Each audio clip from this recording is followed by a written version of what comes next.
Alright guys, it's Chris Gutierrez with Code 3 Motors, longtime paramedic and power stroke mechanic. This is not a power stroke, as you can see. This is a 2010 International 4300. It is in beautiful condition. It has 154,000 miles, which is nothing on this vehicle. We'll get more into that in a second. I'm going to give you a walk around tour as I'm telling you about this thing. It's big, and for a lot of ambulance companies out there, fire departments that aren't used to something this big, you might ask yourself, well, why would I want something this big? There's a lot of benefits to it. Area that gets a lot of snow or rain, this thing will power through just about anything you throw at it. And the longevity, this International gives this motor a B50 rating of 550,000 miles. That means it'll go 550,000 miles. Typically, this is based on the history of this motor. Sorry about the dog next door. Before you'll have to start replacing major engine components. And when we pop the hood, you can get a look at it. It looks great. It's super easy to work on because everything's accessible.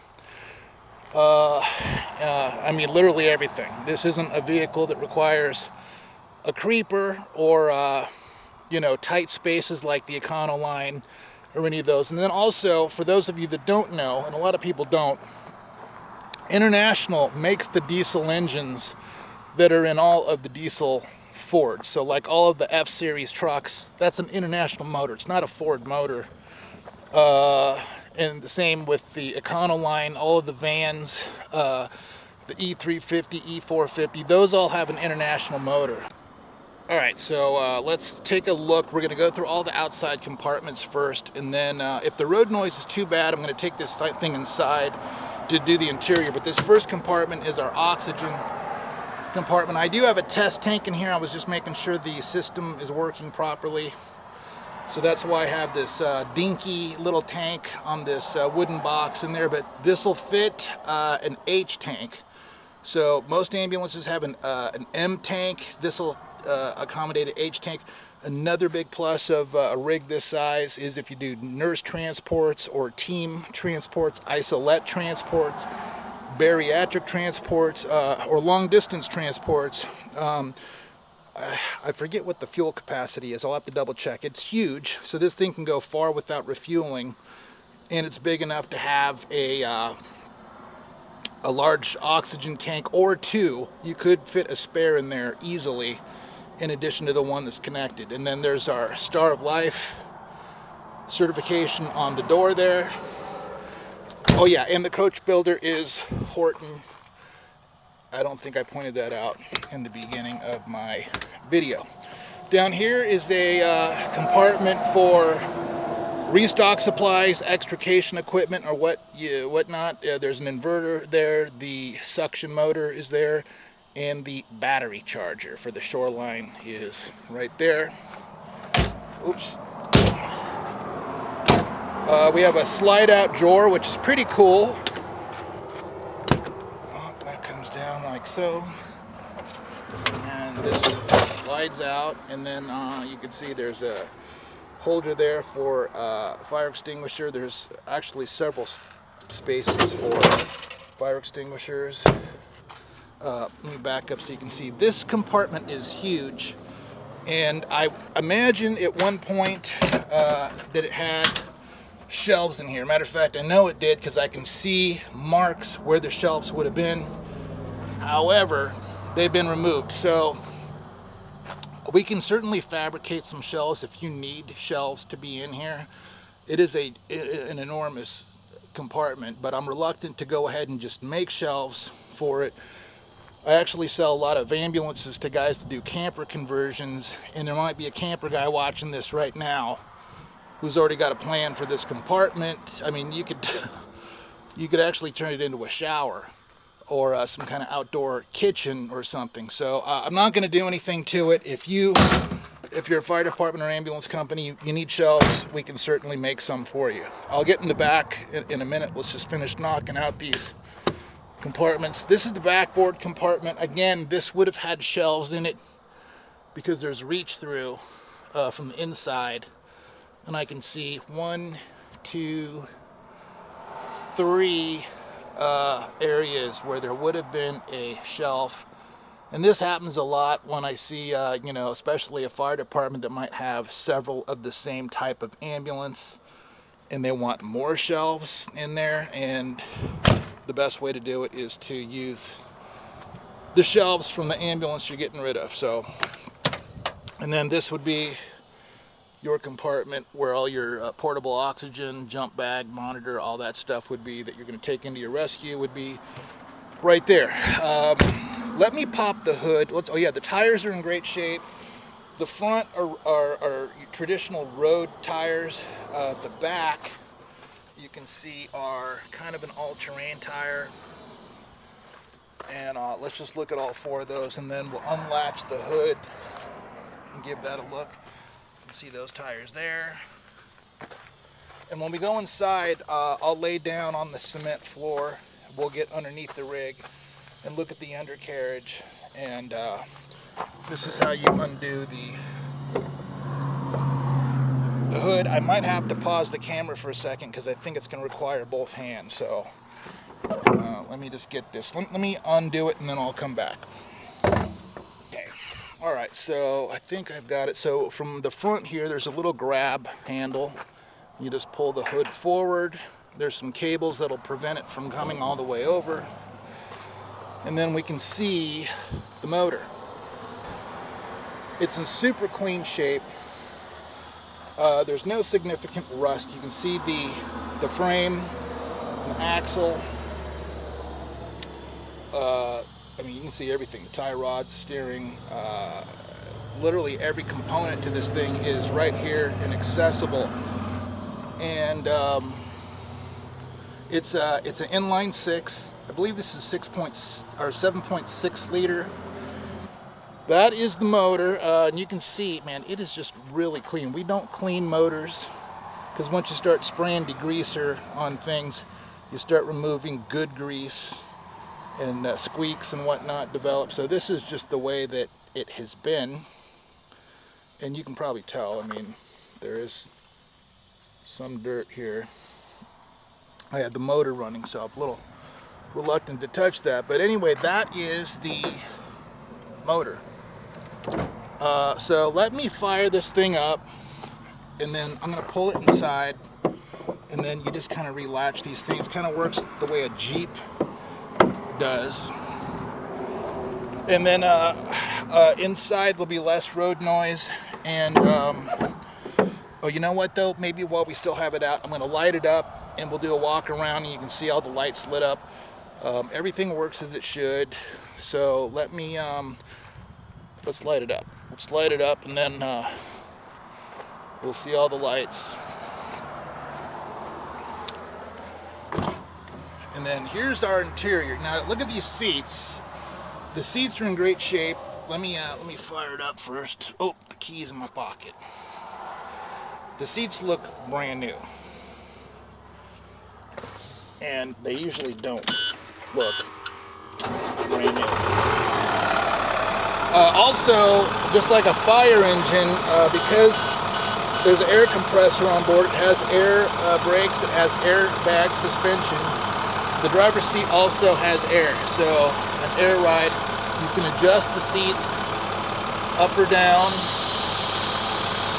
and it also has a bladder in there, so as you're rumbling down the road, in addition to the suspension of the vehicle, the seat has its own suspension as well. But let me hit our master, and I'm going to turn on the floodlights also, so we can just kind of see everything. Is that all? Oh, there we go. Okay, is everything on? Looks like everything is on. Alright, let's have a look. Yeah. So here's our ambulance from afar here. You can see there's a lot going on here. The front grille has 4 3x7 Whelen LED lights. Then there's the 9x7 big on the very ends. lights, and then our light bar has a combination of red and blue. It also has an Opticom there, so if you do have traffic signal changing capability in your city, this can change the light from red to green for the oncoming ambulance. And then along the side here, because it's so big, there's lights down below and up above. It has 3 floodlights on the side, and then back here it has 4 9x7s plus a rear light bar. Oh, you know what? It also has a arrow stick in the back, which I did not turn on. Let me turn that on real quick. And then you'll notice this light here, that's part of the hazard light, so I'll turn the hazards on too. You can see that work. And our arrow stick. All right, we're gonna have it going from left to right, just so you can see that it's functioning. And you can see that there. Obviously, you can make it go from center out or from right to left, or however you want it to go. You'll also notice that the load lights are these LED Whelen 3x7s. It also has a backup camera with the color screen on the dash. And it has LED brake lights and LED reverse lamps also. So there's no halogen lights on this rig. Actually, those floodlights are halogen. But everything else is LED. So that is the outside look at our emergency lights. All right, let me turn all this stuff off, and then we're gonna go pull this thing inside,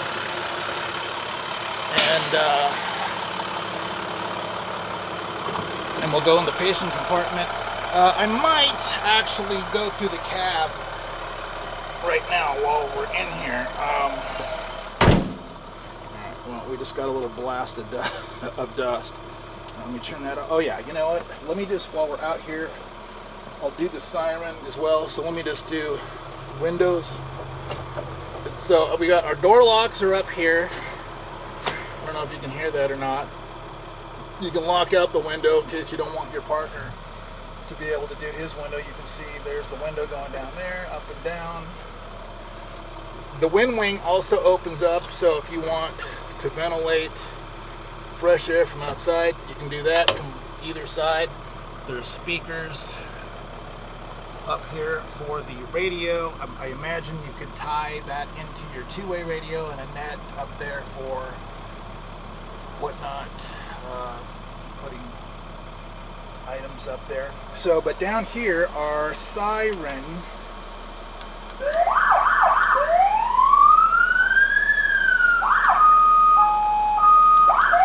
There's our siren. It's got the air horn. And then I believe, because we have air horns on the fenders, let me see if no, that's the regular horn.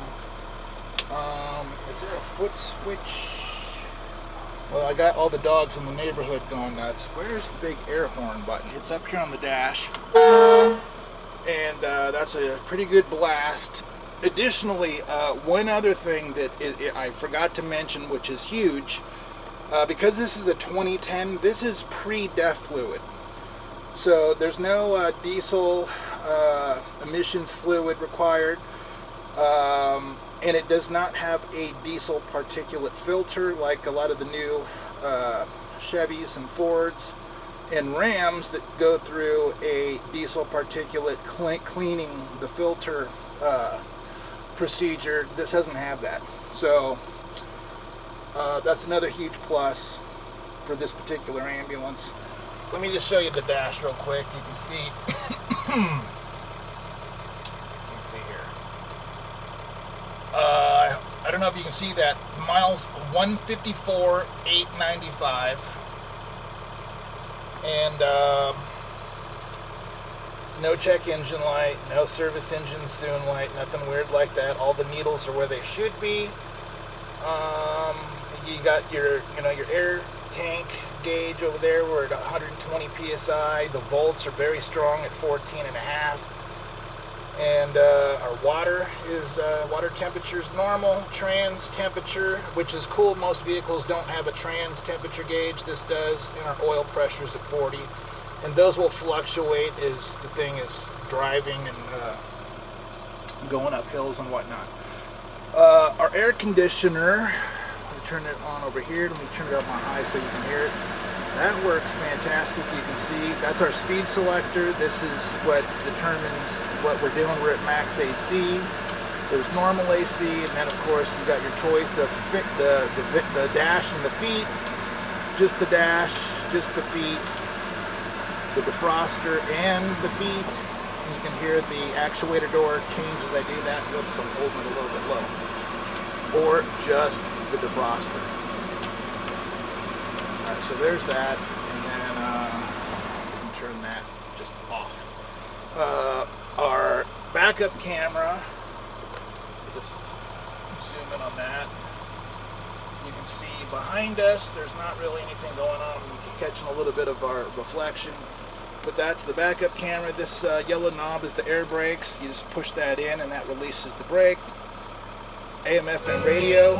There's a rumor going round and round and round. What you say we make it true. Whoops. We make it true. There's that. Here's all of our Horton light controls. A module disconnect. Well, let me hit that and turn off the floodlights. What's also awesome is you can see we have 13.9 volts, 14 volts, but you can also turn off the rear lights from up here. You can also set the temperature for the patient compartment air or heat, and it'll also alarm if the house oxygen tank gets below 200 psi. It'll start telling both the driver up here and back there. When we look at a similar control board back there, it'll tell the patient man or woman that, hey, it's time to switch over to portable oxygen. The house tank is almost out. And then you've got a center console here. Oh yeah, there's also a light for locating addresses or whatever you want to look at out there, and lots of headroom. So I think we covered just about everything up here in the front. But you can see the seats are in fantastic shape, like brand new. These have to have been replaced at some point. I can't imagine that these are the original seats, especially since it came from a fire department. Turnout pants do a number on seats, so these I'm sure have been replaced. Okay, I'm going to pull this thing inside, and then we're going to go through the patient compartment to stand by.